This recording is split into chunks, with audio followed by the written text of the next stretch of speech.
تو یہاں اگر آپ ان کو فلسفہ بتائیں گے، کوئی مسئلہ بتائیں گے کہ بھئی قبر میں یہ چیزیں نہیں ہیں، آپ پھول ڈال رہے ہیں، 2 دن بعد آئیں گے تو آپ کو پھول کچھ بھی نظر نہیں آئے گا، آپ پانی ڈال رہے ہیں کوئی فائدہ نہیں ہے۔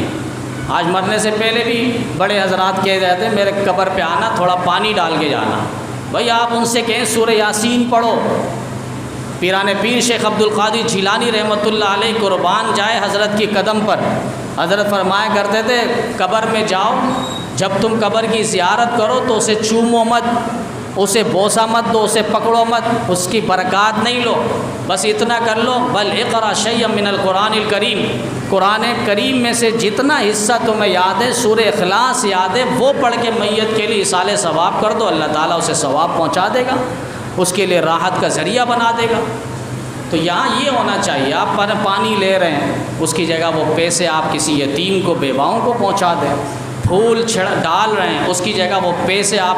کسی یتیم کو، بیوہ کو پہنچا دیں، کسی بے کسوں کو اور کسی مفلس کو آپ پہنچا دیں، اس کا ثواب میت کو پہنچے گا۔ یہ پھول ڈالنے سے، اوپر پانی ڈالنے سے اور ٹہنی گاڑنے سے اس سے میت کو کوئی راحت، کوئی سکون نہیں پہنچے گا۔ اب میں کھانا کھا رہا ہوں اور کھانا کھاتے وقت اگر مجھے لقمہ اٹک جائے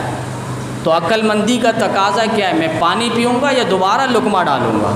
ابھی مجھے لقمہ کی ضرورت نہیں ہے، بھوک ختم کرنے کے لیے لقمہ کی ضرورت ہے، لیکن پیاس ختم کرنے کے لیے اور اس لقمے کو ہٹانے کے لیے مجھے پانی کی شدت اور ضرورت ہے۔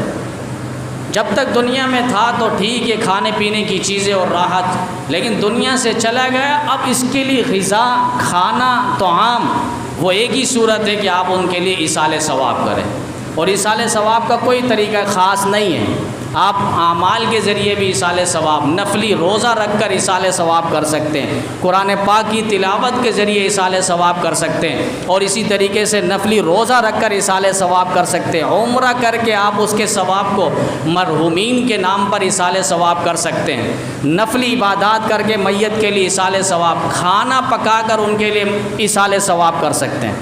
آج ہم نے صرف کھانے کو ہی مد نظر رکھا ہے، بس 3 دن ہو جائے، کوئی انتقال ہو، 3 دن تک ہم انتظار کرتے ہیں، اور 3 دن کے بعد اس کے لیے فاتحہ خوانی ہوتی ہے، اس کے لیے ایصال ثواب ہوتا ہے، اور کھانا پک کر اس کا ایصال ثواب کیا جاتا ہے۔ تو کھانے کو مد نظر نہ رکھیں اور دنوں کو بھی خاص نہ کریں، اللہ ایک دن 3 دن سے پہلے بھی اور 3 دن کے بعد بھی ہے۔